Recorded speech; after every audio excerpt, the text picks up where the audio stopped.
Hello friends, आपका स्वागत है हमारे चैनल मैथमेटिक्स स्किल में। तो पिछले वीडियोज में हम पढ़ चुके हैं नंबर सिस्टम और उसकी एक्सरसाइज 1.1 को हम डिस्कस कर चुके हैं। अगर आपको कोई भी क्वेरीज रहती हैं तो आप हमारे जो वीडियोज हैं उसके कमेंट बॉक्स में आप लिख के वो क्वेरीज हमसे पूछ सकते हैं। तो आज जो हम एक्सरसाइज हम स्टार्ट करने वाले हैं वो एक्सरसाइज नंबर 1.2। तो क्वेश्चन नंबर 1 से हम स्टार्ट करते हैं। State whether the following statements are true और फॉल्स, जस्टिफाई योर आंसर्स। तो आपको जवाब देना है कि जो स्टेटमेंट दिए हुए हैं वो ट्रू है कि फॉल्स है और उसको आंसर्स को आपको जस्टिफाई करना है। तो क्वेश्चन नंबर 1 से स्टार्ट करते हैं। Every irrational number is a real number. तो जैसा मैंने पहले बता चुका हूं, तो उसमें आपको बताया था मैंने रियल नंबर्स क्या होते हैं। रियल नंबर जो होते हैं वो आपके रैशनल नंबर और इनरेशनल नंबर दोनों का जो कॉम्बिनेशन होता है वो होता है रियल नंबर। तो रैशनल नंबर भी रियल नंबर होते हैं और इनरेशनल नंबर भी रियल नंबर्स होते हैं। तो सभी इनरेशनल नंबर क्या होते हैं, रियल नंबर होते हैं। तो ये फर्स्ट स्टेटमेंट जो आपका है वो है ट्रू है। Since collection of real numbers is made up of rational और इनरेशनल नंबर्स। तो फर्स्ट स्टेटमेंट आपका ट्रू है क्योंकि सभी इनरेशनल नंबर रियल नंबर होंगे, सभी रैशनल नंबर भी रियल नंबर होंगे। क्वेश्चन नंबर 2 जो है, every point on the number line is of the form m where m is a natural number। तो ये फॉल्स स्टेटमेंट है। Non negative number can be square root of any natural number. And जो आपको बताया हुआ है कि number line पर आप देखेंगे तो नेगेटिव टर्म्स भी हैं। तो ये स्टेटमेंट जो आपका है वो है फॉल्स है। और नेचुरल नंबर हमेशा आपके जो होते हैं वो पॉजिटिव होते हैं। Question number 3, every real number is an irrational number. तो आपने इसमें देखा फर्स्ट पार्ट का जो था every irrational number is a real number, इसका वाइस वर्सा इधर आपको दिया हुआ है कि सभी रियल नंबर जो है इनरेशनल नंबर है या नहीं है। ये फॉल्स स्टेटमेंट है क्योंकि आपके जो रियल नंबर सभी रियल नंबर इनरेशनल नहीं होते हैं, उसमें से कई रैशनल भी होते हैं। तो उसका एक एग्जांपल देते हैं रैशनल वाला। तो 2 जो है रियल नंबर है बट वो इनरेशनल नहीं है, वो रैशनल नंबर है। तो ये स्टेटमेंट भी आपका क्या हो गया, फॉल्स हो गया। ठीक है, तो आपको जो बेसिक थ्योरीज पढ़ाई थी उसके अकॉर्डिंग आपको जस्टिफाई करना होंगे इनके ट्रू और फॉल्स के आंसर्स। क्वेश्चन नंबर 2 पे हम आते हैं। Are the square roots of all positive integers irrational? If not given an example of a square root of a number that is a rational number. तो आपसे पूछा गया है सभी पॉजिटिव इंटीजर्स जो होते हैं उनके स्क्वायर रूट होते हैं हमेशा इनरेशनल होते हैं या नहीं होते हैं। पहली बात तो पॉजिटिव इंटीजर जो होगा वो होगा आपका नेचुरल नंबर, क्योंकि पॉजिटिव टर्म की बात कर रहे हैं तो आप नेचुरल नंबर आएंगे उसके अंदर। तो उसका जो हम स्क्वायर रूट लेंगे तो हमेशा वो इनरेशनल नंबर हो, ऐसा पॉसिबल है। और नहीं है उसका एक एग्जांपल देके आपको समझाना है कि वो इनरेशनल नहीं, वो रैशनल नंबर है। तो ये बिल्कुल सही है कि आपका सभी पॉजिटिव इंटीजर का अगर आप स्क्वायर रूट लोगे तो जरूर नहीं कि हर बार हमेशा इनरेशनल हो, तो उसमें से कुछ रैशनल भी होते हैं। तो एक एग्जांपल हम बता देता हूँ आपको। एग्जांपल आपका दे लीजिए 4 एक पॉजिटिव इंटीजर है और आपका स्क्वायर रूट अगर आप 4 का निकालेंगे तो +2 और -2 दोनों होता है। पर हम ये पॉजिटिव की ही बात कर रहे हैं तो हम +2 ले लेते हैं, तो +2 भी रैशनल नंबर है। -2 होता तो वो भी रैशनल नंबर होता, पर हम ये पॉजिटिव टर्म के लिए ही यूज कर रहे हैं। तो पॉजिटिव आपको दिया हुआ है तो पॉजिटिव टर्म हम +2 ही यूज किए हमने। तो आपकी देख लीजिए, आप 4 है एक पॉजिटिव इंटीजर, उसका स्क्वायर रूट 2 है, वो भी एक रैशनल नंबर है, वो इनरेशनल नहीं है। इनरेशनल केवल वही नंबर होंगे जो प्राइम नंबर्स होते हैं, उन्हीं का स्क्वायर रूट जो होता है वो आपका इनरेशनल होता है। और प्राइम नंबर्स क्या होते हैं, उसका स्क्वायर रूट ये है, तो आपको बता दिया है। आगे हम देखते हैं इसमें क्वेश्चन नंबर 3। उससे पहले हम एक पाइथागोरस थ्योरम है वो मैं आपको बता देना चाहता हूँ। पाइथागोरस थ्योरम के लिए आपको पहली चीज तो राइट एंगल ट्राइंगल के बारे में पता होना चाहिए। राइट एंगल ट्राइंगल आपका ये है, इसमें एक एंगल 90 डिग्री होना चाहिए, राइट एंगल होना चाहिए। ठीक है, हाइपोटेन्यूज है आपका ये है AC, AB आपका परपेंडिकुलर है, BC आपका बेस है, जनरली जो हम यूज करते हैं। तो आप पाइथागोरस थ्योरम जो आपकी होती है वो होती है आपकी hypotenuse equal to square equal to base square plus perpendicular square. तो आप देखेंगे इसके अकॉर्डिंग तो AC square equal to BC square plus AB square. तो आप दोनों तरफ स्क्वायर रूट लेंगे तो AC की वैल्यू आपको क्या मिल जाएगी, दोनों का एक पूरे का स्क्वायर रूट ले लेंगे। BC square plus AB square का होल स्क्वायर रूट होगा। ये आप जो है हायर क्लास में 10th क्लास में भी आप इसको पढ़ेंगे पाइथागोरस थ्योरम को। तो हम इसको यहाँ यूज करने वाले हैं क्वेश्चन नंबर 3 में। क्वेश्चन नंबर 3 आपका जो है show how square root of 5 can be represented on the number line.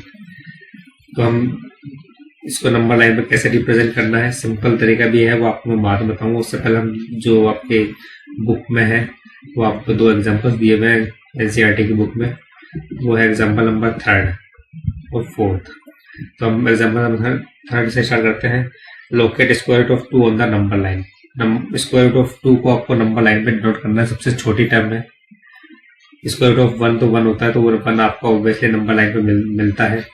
अब उससे ऊपर जो हायर होगा स्क्वायर रूट ऑफ 2 होगा नंबर लाइन का।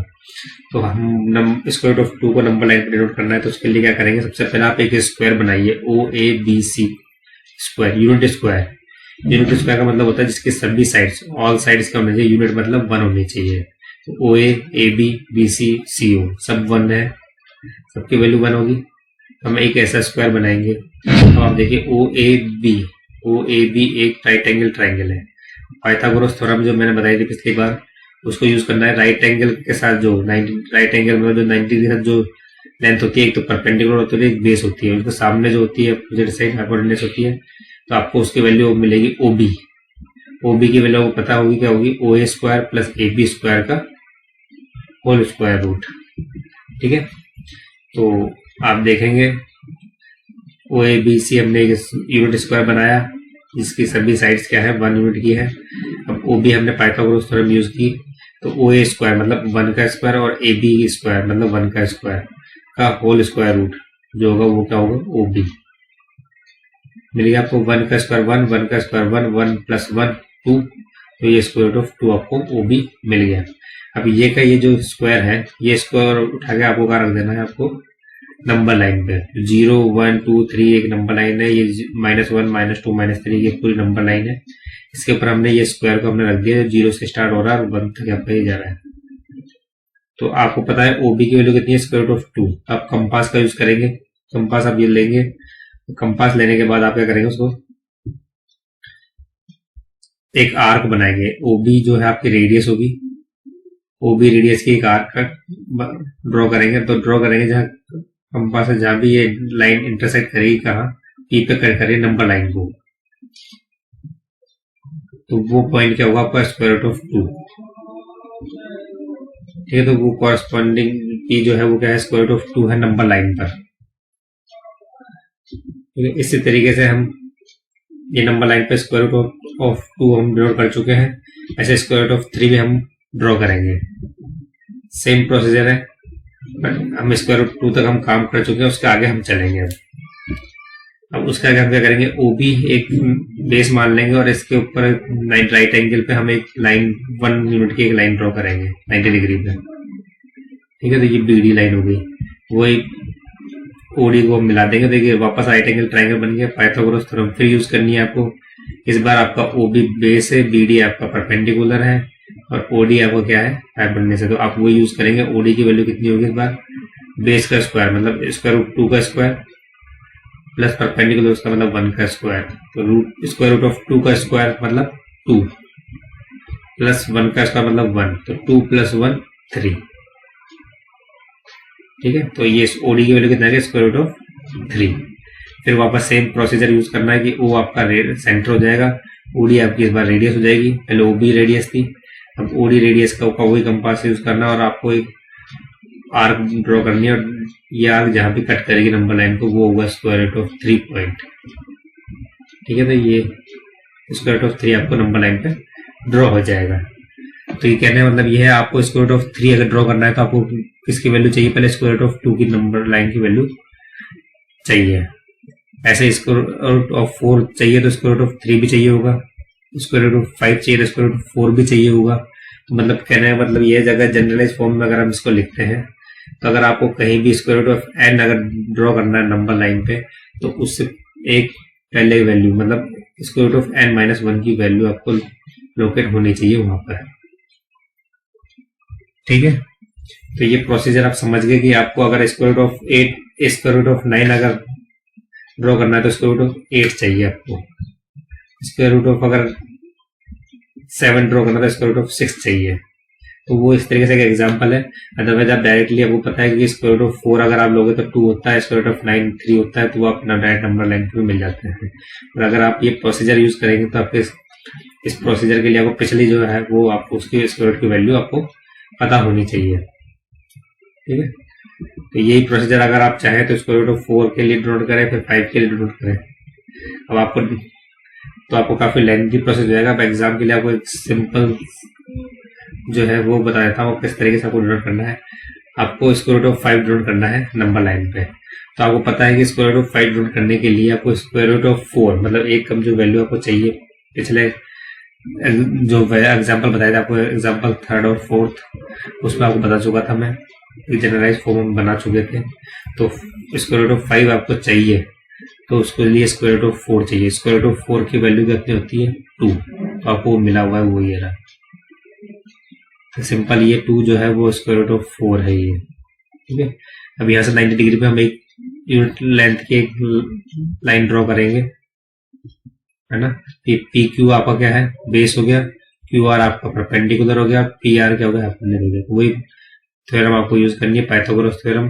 पी आर की वैल्यू फाइंड करनी है, वही होगी बेस का स्क्वायर मतलब 2 का स्क्वायर, और परपेंडिकुलर का स्क्वायर मतलब 1 का स्क्वायर। तो 2 का स्क्वायर होता है 4, 1 का स्क्वायर 1, तो 4 + 1 5, square root of 5 P R हो गया। वही आप कंपास का यूज करेंगे, इस बार सेंटर आपका ये 0 वाला पी है और रेडियस आपकी पी आर है, स्क्वायर रूट ऑफ 5, और हम आर्क ड्रॉ करेंगे। अब जहां पे कट करेगी ये वो पॉइंट होगा square root of 5 number line में। तो डायरेक्टली आपको ये प्रोसीजर यूज करना है। ठीक है, क्योंकि आपको स्क्वायर रूट ऑफ 4 आपको पता है ऑब्वियसली कि आपको स्क्वायर रूट ऑफ 4 की वैल्यू क्या होती है, ये आप सब जानते हैं, 2 होती है, तो आपको मिला हुआ है। तो पुराने प्रोसीजर जो पिछला एग्जाम्पल बताया था उस तरीके से आपको लंबा नहीं घुमाना है, आप शॉर्ट तरीके से कर सकते हैं। ठीक है, अब क्वेश्चन नंबर 4 पे हम आते हैं। एक क्लासरूम एक्टिविटी है आपको दी हुई है। अगर आपको एक बोला गया है कि एक स्क्वायर रूट स्पाइरल आपको बनेगा, पेपर शीट पे एक लार्ज शीट आपको लेनी है और उसका कोडिंग बनाते जाना है। सेंटर पहले ओ ले लीजिए आप, फिर एक ओपी लाइन आप ड्रॉ करेंगे यूनिट लेंथ की 1 की, फिर उसके परपेंडिकुलर एक P1 P2 ड्रॉ करेंगे, वो भी 1 लेंथ की होगी। इससे आपको क्या मिलेगा, OP2 मिलेगा आपको, वो होगा स्क्वायर रूट ऑफ 2। इस तरीके से आप P2 OP2 के परपेंडिकुलर एक लाइन ड्रॉ करेंगे, P2 P3 परपेंडिकुलर ड्रॉ कर दी, ये यूनिट लेंथ की होनी चाहिए 1 की, तो इससे आपको OP3 मिल जाएगा आपको स्क्वायर रूट ऑफ 3। ऐसे आपको आगे जाते जाना और एंड तक चलता जाना है। तो आपको square root 2 3 square root of 4 square root of 5 square root of 6 square root of 7 ऐसे मिलता जाएगा। तो किस तरह का डायग्राम बनेगा, वो एक स्पाइरल डायग्राम बनेगा, वो बनता है इसमें। देखो इस तरीके से आपको स्पाइरल डायग्राम बनेगा। ये मैं इसको थोड़ा और ढंग से आपको समझाता हूँ किस तरीके से स्पाइरल बनेगा। देखिए मैं थोड़ा आगे बढ़ा के बता दिया इसको, P1 P2 P3 P4 P5 P6 P7 P8 P9 P10 ऐसे P11 12 13 14 ऐसे चलते जाओगे तो आप एक स्पाइरल ड्रॉ होता जाएगा आपका। ये चीज आप समझ गए अब इसमें।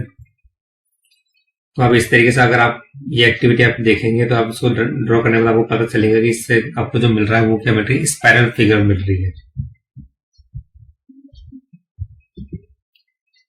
Thank you so much. अगर आपको हमारे वीडियोस पसंद आते हैं जरूर उसको लाइक करें, और अगर आपको कुछ भी क्वेरीज हैं, आपको कोई भी अगर प्रॉब्लम है हमारे इस एक्सरसाइज के बारे में, तो आप हमारे कमेंट बॉक्स में लिख के हमसे पूछ सकते हैं। Thank you.